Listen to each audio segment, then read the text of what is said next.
वाली नाका तोड़ के आप दिल्ली की ओर बढ़े हैं। राजस्थान के बहादुर किसानों की तरफ से पिछले 6 दिन से डब्बावाड़ी से हम यहां तक आपके साथ हैं। इन 3 काले कानूनों के खिलाफ जो पंजाब ने सरकार के खिलाफ संघर्ष का ऐलान किया था,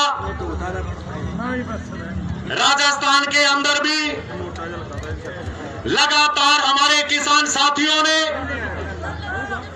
चाहे वो चक्का जाम का कार्यक्रम हो, चाहे वहां के डीसी दफ्तर को घेरने का कार्यक्रम हो, लगातार हमने संघर्ष को वहां पे लड़के इस महामारी के अंदर जब पूरी दुनिया के अंदर राह देने का काम कर रही थी, तब देश की मोदी सरकार ने इस देश की खेती को अदानी अंबानी को सौंपने के लिए ये 3 काले कानून लेके आए थे। और इस काले कानून के खिलाफ जब पंजाब में, हरियाणा, राजस्थान, उत्तर प्रदेश, महाराष्ट्र, केरला जैसे प्रांतों में किसान सड़कों के ऊपर आया, तब मोदी जी ने अपने मंत्री भेजे पंजाब में, अपने मंत्री भेजे राजस्थान में कि किसान गुमराह हो गया, उसको जाके बताइए कि ये कानून किसान को आजादी दिलाने वाले हैं।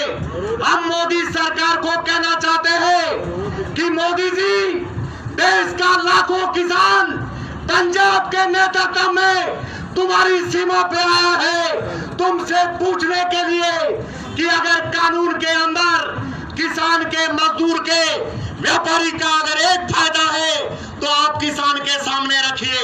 अरे क्या बोलता है मोदी? बनारस में जाके कहता है ये किसानों को गुमराह कर रहे हैं। प्रणाम आने शुरू हो गए।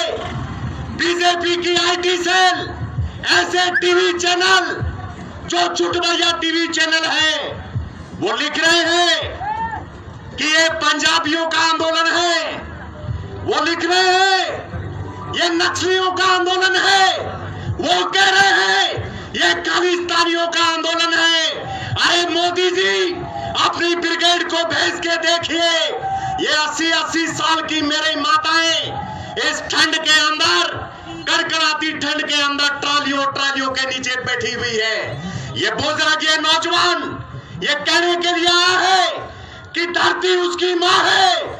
ये मोदी अंधारी को नहीं जाएगी, चाहे हमें मरना पड़े, लेकिन हम वापिस नहीं हटेंगे। मैं पंजाब के बहादुर किसानों विश्वास दिलाना चाहता हूं कि जो ये प्रचार करते थे कि ये अकेले पंजाब का है, अरे राजस्थान से रात 550 किलोमीटर से पदमपुर, रायसानगर, भारत पाकिस्तान की बॉर्डर से चल के ये किसान यहाँ पर खड़े, ये किसान चल के आए हैं। अरे राजस्थान में पंचायत के चुनाव थे, नगर पालिकाओं के चुनाव थे, वो चुनाव खत्म हो गए और राजस्थान से आज बादरा के विधायक, जिसने राजस्थान की विधानसभा के अंदर पार्टियों को घेरने का काम किया था, कामरेड बलवान पूनिया के नेतृत्व में हजारों किसानों का जत्था आज 5 बजे तक इस टिकरी मोड़ के अंदर हमारे बीच में पहुंचेगा, हमारे साथ रहेगा। मैं सारे किसान मित्रों से यह निवेदन करना चाहता हूं कि जंग लंबी हो सकती है, लेकिन इस मेरी गूंगी दिल्ली को याद रखना चाहिए कि अब की बार अंदाता किसान खड़ा होके आया है। कितने दिन जरूर है दिल्ली को? अरे ये वही दिल्ली जो 25 को कह रही थी कि दिल्ली में नहीं घुसने देंगे। वो खट्टर बोल रहा था कि एक सड़क पे पत्ता नहीं लेगा, लेकिन जब भी आगुओं का फैसला हुआ, इनके नाकों के पक्षे उड़ गए और दिल्ली की छाती पे खड़े हैं।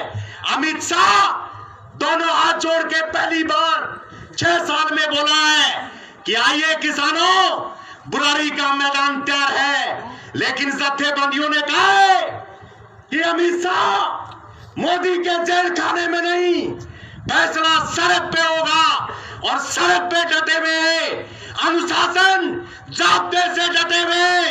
लेकिन जिस दिन जत्थेबंदियों के अगवा मोदी की नाक में नकेल डाल के तीनों काले कानून भी वापिस करवाएंगे, बिजली का कानून भी वापिस करवाएंगे। धन्यवाद। मंच की समय की सीमा है। इनकलाब जिंदाबाद। एक बार जोरदार जयकारा। मोदी के कान के पर्दे फट जाए ऐसा जोरदार जयकारा होना चाहिए। किसान नेता